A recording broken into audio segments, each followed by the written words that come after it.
Hello student, welcome back to my YouTube channel. आज हम discuss करेंगे माइटोकॉन्ड्रिया के बारे में। आज का टॉपिक है माइटोकॉन्ड्रिया स्ट्रक्चर एंड फंक्शन। सबसे पहले माइटोकॉन्ड्रिया का स्ट्रक्चर देख लेते हैं। ये देखिए, ये माइटोकॉन्ड्रिया का इंटरनल स्ट्रक्चर है। ये माइटोकॉन्ड्रिया का इंटरनल स्ट्रक्चर है। ये मैं आपको वीडियो के उसमें भी बता दूंगी, मतलब शो करा दूंगी, जैसे अभी करा रही हूँ अभी समझने के लिए, लेकिन वैसे भी मैं आपको इसका स्ट्रक्चर प्रोवाइड करा दूंगी। एक्चुअली ये बुक में से इसलिए लिया है क्योंकि ये ज़्यादा अट्रैक्टिव लग रहा था और ज़्यादा नेट पर इसका अट्रैक्टिव नहीं मिला, तो मैंने सोचा बुक से ही करा देती हूँ। देखिए, ये माइटोकॉन्ड्रिया का इंटरनल स्ट्रक्चर है। इसमें ये सबसे टॉप पे जो ये इससे शो रहा है, ये राइबोज, ये outer membrane, inner membrane, outer chamber, ये मैट्रिक्स है, ये डीएनए मॉलिक्यूल, ये F1 पार्टिकल और ये सिट्रिक है। माइटोकॉन्ड्रिया को powerhouse of the cell कहा जाता है, ये तो आप सभी को पता ही है। और एटीपी सेल करेंसी, एटीपी की फॉर्म में ये एनर्जी स्टोर करके रखता है, जिसे हम सेल करेंसी भी बोलते हैं। आइए अब आगे डिस्कस कर लेते हैं। सबसे पहले इसका इंट्रोडक्शन है, माइटोकॉन्ड्रिया का इंट्रोडक्शन, यानी कि आइए चलिए इसे डिस्कस करते हैं। माइटोकॉन्ड्रिया के स्ट्रक्चर को, इंट्रोडक्शन को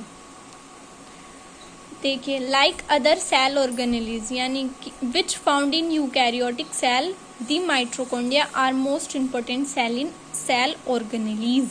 यानी कि उन्होंने क्या बोला है कि जो मतलब माइटोकॉन्ड्रिया से अलग जो सेल ऑर्गेनेलीज यूकैरियोटिक सेल्स में मिलते हैं, वो इससे माइटोकॉन्ड्रिया से कम इम्पोर्टेंट नहीं, बल्कि माइटोकॉन्ड्रिया सेल ऑर्गेनेलीज में सबसे मोस्ट इम्पोर्टेंट सेल ऑर्गेनेलीज है टू कंपेयर अदर। सिंपल सा मीनिंग ये है यूकैरियोट्स में। इसका क्या अब नेक्स्ट क्या है, ये बैक्टीरिया में नहीं होता। These are lacking in bacterial cell, ये बैक्टीरियल सेल्स में माइटोकॉन्ड्रिया नहीं होता है। नेक्स्ट क्या है, माइटोकॉन्ड्रिया को दो वर्ड से मिलके बना हुआ है। माइट्रो मीन्स थ्रेड और कॉन्डिया मीन्स ग्रेन्युलर, यानी कि थ्रेड लाइक स्ट्रक्चर और ग्रेन्युलर स्ट्रक्चर, जो कि जिसे powerhouse of the cell भी कहा जाता है। जैसा कि हमने पहले लेक्चर में बोला है कि माइटोकॉन्ड्रिया को powerhouse of the cell के नाम से भी जाना जाता है। ये एनारोबिक, एरोबिक और एनारोबिक दो रेस्पिरेशन होती हैं। ये एरोबिक रेस्पिरेशन में पार्टिसिपेट करता है, एनर्जी रिक्वायरमेंट होती है जहाँ पे। ये वो साइड है, these sides are the cellular respiration, मतलब कि ये सेलुलर रेस्पिरेशन में हेल्प करेगा। Primarily concerned with the oxidation, यानी कि ये ऑक्सीडेशन में भी हेल्प करेगा। इसका कंसंट्रेशन ऑक्सीजन लेवल हाई होगा ऑर्गेनिक एसिड्स में।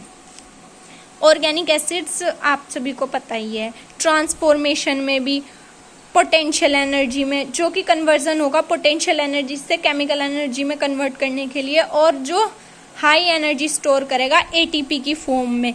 एटीपी की फुल फॉर्म क्या होती है, एडिनोसाइन ट्राइफॉस्फेट, एटीपी मॉलिक्यूल, यानी कि एडिनोसाइन ट्राइड फॉस्फेट। अब आगे बात कर लेते हैं माइट्रोन, यानी कि प्लूरल में से क्या बोला जाता है, माइटोकॉन्ड्रिया, और सिंगुलर में इसका क्या नाम है, mitochondrion. Powerhouse of the cell, जो कि हमने अभी डिस्कस करा, generate cellular energy in the form of ATP, ATP की फॉर्म में